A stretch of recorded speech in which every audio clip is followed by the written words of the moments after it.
모든 영상에 소개하는 내용들은 각자의 판단에 맡깁니다. 리 에이스 채널은 항상 모든 영상에 있어서 유료로 하는 것들은 신중하게 결정하시는 것이라고 말씀드립니다. 아울러 무료로 하는 것들 역시 각자의 판단으로 선택해서 결정하시는 점이라는 것을 강조드립니다. 안녕하세요, 리 에이스입니다. 자, 여러분들 이번 시간은 파이코인, 맹사 지갑, 파이 거래 중단과 관련된 걸 한번 말씀드리려고 합니다. 파이 지갑 및 KYB 인증된 곳들 빼고는 조심해야 되는 게 뭐 이런 이유이기도 하고, 제가 그동안 좀 뱅사에 대해서 그렇게 늘 긍정적으로 생각하지 않던 이유가 있습니다. 영상을 한번 끝까지 보시면서 어떤 내용들이 있었나 살펴보는 그런 시간을 가져보도록 하겠습니다.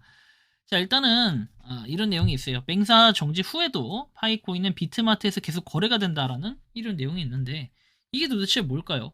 한때 암호화폐 업계에 떠오르는 신상이었던 파이코인은 최근에 심각한 침체에 직면을 해서 최고가였던 3달러에서 거의 80%나 가격이 하락을 했다. 그래서 이러한 하락세는 프로젝트의 합법성, 유동성, 그리고 거래 지원에 대한 우려를 불러일으켰다. 한 달 전 비트마트에서 1대1 파이 수합에 대한 KYB 승인이 보류되어 파이 거래가 중단이 되었던 소식이 있는데요. 좀 더 보면은, 자, 비트마트는 파이코인 거래를 계속한다라고 내용이 나와요. 파이코인은 비트마트에서 계속 거래가 되고 있다. 그리고 잠재적으로 1달러에 도달할 수 있다고 전망을 했고, KYB, 비트마트에 대한 KYB, 미국 KYB의 공식 승인이 곧 있을 것으로 예상이 되고, 파이코인의 미래에 대한 투자자들의 신뢰를 강화할 수 있을 것이다. 내용이 나옵니다.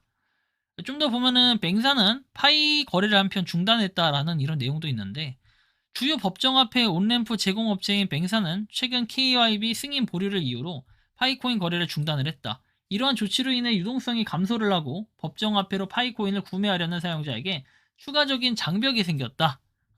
이런 하락세에도 불구하고 뱅사가 이전에 수백만 개의 파이를 저렴한 가격에 매수를 했고, 승인 후에는 더 강세를 보일 것이라고 지적을 한다.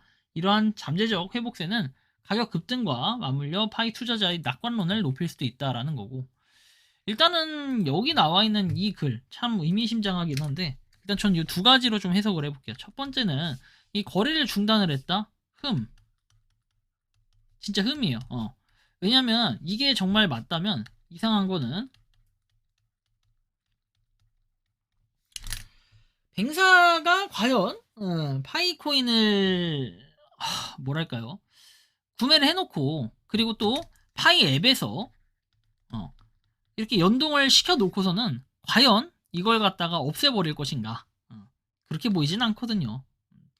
근데 다만 거래 자체를 막았다라는 것은, 두 번째 KYB, 이게 승인이 아직 안 됐다라는 이유인데, 그럼 기존에도 승인이 안 됐는데 왜 이걸 했냐라는 이런 좀 퀘스천 마크가 붙긴 해요.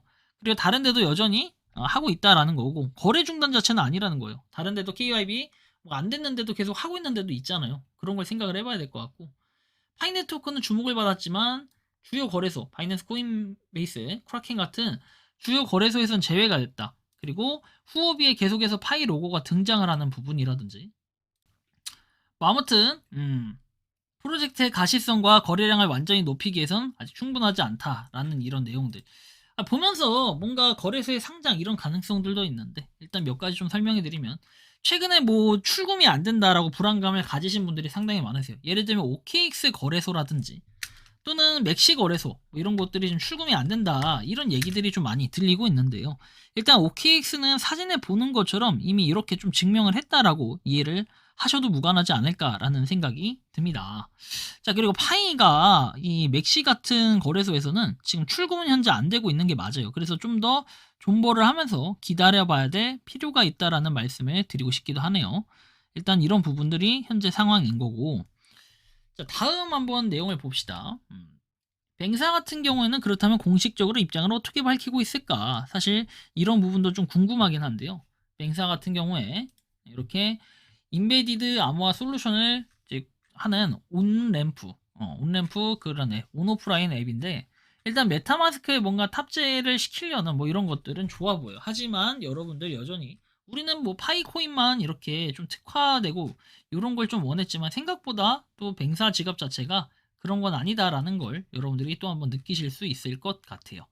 아무튼 이거를 쉽게 사고 팔 수 있는 이런 개념이라고 한다면은 사실 저는 긍정적인 부분이 있을 수도 있어요. 다만 뭐 우리나라에서 파일을 현금으로 주고 살 수 있다. 사실 이건 불가능하기 때문에 저런 거를 좀 원하는 건데 KYB도 지금 보면 5개에서 더 이상 늘어나지 않고 있다라는 거. 사실 이게 진짜 가장 중요한 부분이에요.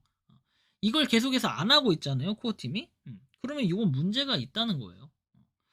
왜냐면 지금 뱅사까지도 심지어 KYB가 자꾸 이런 식으로 제동이 걸려버리면 사실 그 다음에 그리고 그 이후에 다른 그 D앱 개발을 하는 사람들이라든지 아니면은 D앱 개발 외에도 뭔가 파이코인과 뭘 하려고 하는 사람들 D앱뿐만 아니라 뭐 민코인이라든지 새로운 뭔가 프로젝트를 하려고 하더라도 이런 것들이 좀 제동이 걸리기 시작한다면은 아무래도 좀 어려운 부분들이 있다.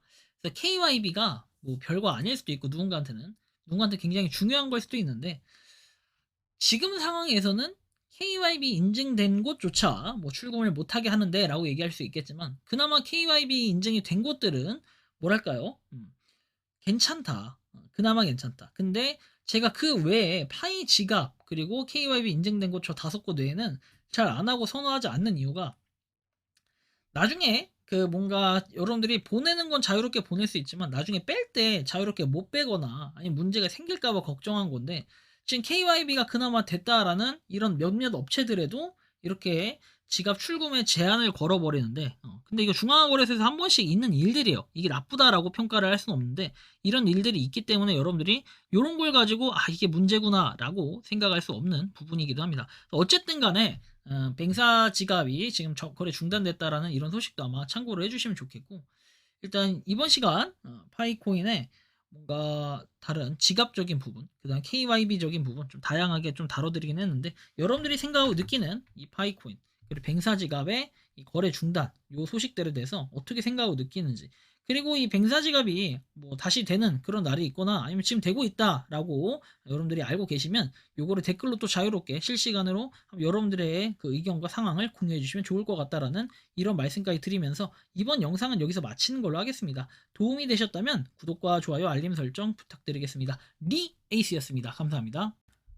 평소에 궁금하셨지만 내가 시도해보기 어렵거나 시간 낭비하고 싶진 않고 새로운 제보를 해주실 분들께서는 아래의 주소로 메일을 보내주시면 제가 해결해드리겠습니다.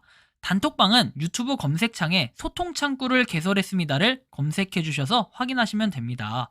아울러 채널 멤버십 가입 시 다양한 혜택을 누리실 수 있으니 참고해주시기 바랍니다. 시청해주셔서 감사합니다.